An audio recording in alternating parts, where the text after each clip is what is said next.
গালি পাৰি লাভ নাই, কাৰণ মইতো এটা সেন্টিমেন্টক ৰিপ্ৰেজেন্ট কৰি আছো। হিমন্ত বিশ্ব শৰ্মা কি আছে? মই একোৱে নহয়।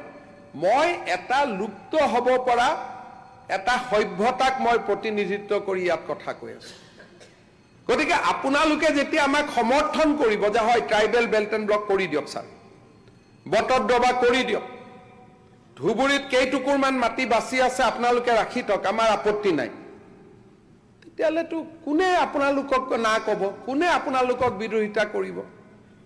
সেইকাৰণে ভূপেন হাজৰিকাৰ এটা গান মনত ৰাখিব যে জিন যাবলৈ হ'লে কিছু এৰিব লাগিব, কিছু ধৰিব লাগিব। আৰু ভূপেন হাজৰিকা একদম হি ৱাজ এ সমাজতান্ত্ৰিক চিন্তাধাৰাৰ ব্যক্তি আছিল। মনোৰঞ্জন তালুকদাৰ ডাঙৰীয়াই জানে, he was never A BJP. লাষ্টত জইন কৰিলেও তেওঁৰ গান গোটেইটোত হি ৰিপ্ৰেজেণ্ট এ ছ'চিয়েলিষ্ট থট প্ৰচেছ IPTFৰ দিনৰ পৰা। কিন্তু ভূপেন হাজৰিকায়ো লিখি থৈ গৈছিল, জিন যাবলৈ হ'লে কিছু এৰিব লাগিব, কিছু ধৰিব লাগিব। মই সমৰ্থন কৰিছো জাকিৰ হুছেইন ডাঙৰীয়া যে আপোনালোকে জিন যাব খুজিছে এই মাটিত, যদি জিন যাব খুজিছে কিছু এৰিব লাগিব, আৰু এৰাখিনি আপোনালোকে ৰেডি হৈ লওক যে এইখিনি আমি এৰি দিম। কৰ্তব্যতা যদি কৰি থাকে তেতিয়াতো জিন যাব নোৱাৰিব, সদায় কনফ্লিক্ট হ'ব। সেইকাৰণে মোৰ এই হাউচত অনুৰোধ with a very positive note, কোনো ইয়াত বিষাদ নাই, কাৰণ আমিতো জানো আমি ষ্ট্ৰাগল কৰিব লাগিব। এতিয়া কংগ্ৰেছৰ যিখিনি আমাৰে কমিউনিটিৰ মানুহ, তেওঁলোকে যি কৈ আছে ভোটৰ কাৰণে কৈ আছে, ব্যক্তিগতভাৱেতো ঘৰত উল্টাই কয় যে দাদা ভাল কৰিলে বুলি, এইটোতো কোনো কথাই নাই। এইটোতো মইতো নিজে জানো যে what is the sentiment in Congress, বা ভোটৰ আশাত যি চলি আছে, এইটো বেলেগ কথা। কিন্তু এটা লুপ্ত হ'ব খোজা সভ্যতাৰ মানুহখিনিয়ে কিছুদিন জীয়াই থকাৰ সংগ্ৰাম কৰিব খুজিছে। আমি কেইদিনমান যেন আৰু বাচি থাকো, মমডাল নুমোৱাৰ আগতে আমি অলপ জ্বলিব খুজিছো। আৰু এইখিনি কথা মই গৌৰৱেৰে কোৱা নাই, মই চকু পানী পেলাই কৈছো যে লুপ্ত হ'ব পৰা এটা জাতিয়ে অসম বিধানসভাত চিঞৰি চিঞৰি কেইদিনমান জীয়াই থকাৰ অধিকাৰ বিচাৰিছে, আৰু কেইদিনমান জীয়াই থকাৰ অধিকাৰ বিচাৰিছে।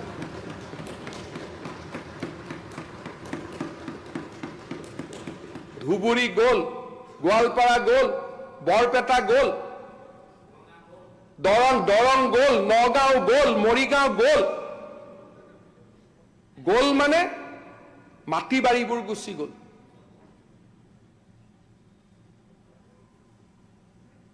সেইকাৰণে মই বাৰে বাৰে কৈ আছো যে এটা লুপ্ত হ'ব পৰা জাতি, আপোনালোকে আমাৰ লগত আগ্ৰাসী নহ'ব।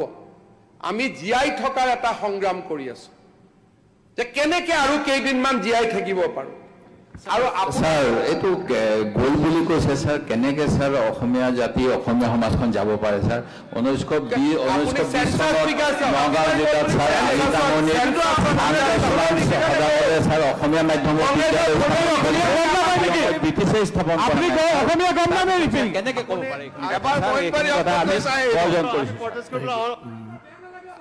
আপোনালোকৰ ঢিঙত আজি শুনিলো, আমি প্ৰটেষ্ট কৰিছো, যাওক আপোনালোক গৈ লাজ লাগিব লাগে, আপোনালোকক লাজ লাগিব লাগে, প্ৰটেষ্ট কৰক। ইতিহাসে আপোনালোকক কেনেকে চাব? কংগ্ৰেছক 21 চনৰ সেন্সাস ফিগাৰ ওলোৱাৰ পিছত আপোনালোকে নিজে দুখ কৰিব। 21 চনৰ সেন্সাস ফিগাৰ ওলোৱাৰ পিছত ইয়াৰ গাত অসমীয়া তেজ নাই। আৰু মই আজি ইয়াত অনুৰোধ কৰিছো, যিখিনি জিন যাব খুজিছে মুছলমান মানুহ, পমুৱা মুছলমান মানুহ, কাৰো শত্ৰু নাই, জিন যাব খোজা মুছলমান মানুহখিনি আমাক সহায় কৰক। আমি একো আপোনালোকৰ পৰা কাঢ়িব খোজা নাই, যি আছে সেইখিনি আপোনালোকৰ থাকিব, আমাৰ পৰা আৰু মাত্ৰ নাকাঢ়িব। যি আছে আমি আপোনালোকৰ পৰা আৰু আপোনালোকৰ পৰা কোনো কাঢ়ি লোৱাৰ আকাংক্ষা নাই। সেইকাৰণে আইনখনত মই আনিছো যে যাৰ মাটিত বহি আছে ই বহি থাকিব। ইয়াত মই লিখা নাই যে ইণ্ডিজেনাছ মানুহখিনিৰ মাটি কাঢ়ি লোৱা হ'ব। মই লিখিছো যে যিখিনি মানুহৰ মাটি আছে সেইখিনিৰ মাটি থাকিব। মাত্ৰ এটাই অনুৰোধ, যদি আপোনালোকে জিন যাব খুজিছে ভূপেন হাজৰিকা ডাঙৰীয়াৰ ভাষাত, আমাৰ পৰা আৰু নাকাঢ়িব।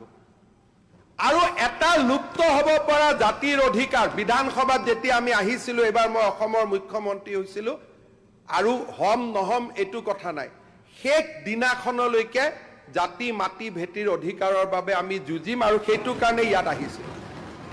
আৰু আপোনালোকৰ মই সমৰ্থন বিচাৰিছো। মই বদৰুদ্দিন আজমল ডাঙৰীয়াৰো সমৰ্থন বিচাৰিছো, চিৰাজুদ্দিন আজমলৰো সমৰ্থন বিচাৰিছো, ৰকিবুল হুছেইনৰো মই সমৰ্থন বিচাৰিছো, আব্দুল খালেকৰো মই সমৰ্থন বিচাৰিছো, যে যিখিনি জনজাতীয় আৰু আমাৰ অসমীয়া খিলঞ্জীয়া লোকৰ আছে সেইখিনি থাকিব দিয়ক। আমিতো কি কৰিম? বটদ্ৰৱা সত্ৰখন লৈ জীয়াই থাকিম, কৰবাত বাথৌ মন্দিৰ এটা লৈ জীয়াই থাকিম, এইখিনিকে। আৰু কেনেকে মুঠকৈ আমিতো কেতিয়াও এনেকে নকওঁ পাকিস্তানী মুছলমান শব্দ, আমিতো কেতিয়াও ইউজ নকৰো, কিন্তু মালচন্দ্ৰ পেগু তেওঁ উল্লেখ কৰিছে। আমিতো কেতিয়াও এই ধৰণৰ শব্দ নকওঁৱে, আপোনালোকে জানে বহুত। আৰু মিয়াটো কেতিয়াৰ পৰা কোৱা কৰিছো, যেতিয়া আপোনালোকে মানি লৈছে আমি মিয়া বুলি। তাৰ আগতেতো মিয়া শব্দটো আমি নকৈছিলো, খুব সাৱধানে কৈছিলো যে পূৰ্ববংগীয় অনুপ্ৰৱেশকাৰী, এই ধৰণৰ শব্দ কৈছিলো। যেতিয়া আপোনালোকে মিয়াটো সৰ্বসন্মতিক্ৰমে মানি ললে যে আমি মিয়া বুলি, তেতিয়াহে আমি মিয়াটো কওঁ। আজি আগতে মিয়া নকৈছিলো। না, আমি সৰ্বসন্মতিক্ৰমে কোনে মানি লৈছে? এক চেয়াৰমেনে মানিলে আমি মানিছো। আচ্ছা, তেতিয়াহ'লে এইটো মই নাজানো, মই মানা বুলি ভাবিছিলো। কাৰণ আমাৰ হেৰি চেঙাৰ বিধায়ক তেওঁ মিয়াটো মানি লৈছিলে। এতিয়া যদি মানি লোৱা নাই, এইটো মানা নাই, এইটো মানা নাই। আচ্ছা, তেতিয়াহ'লে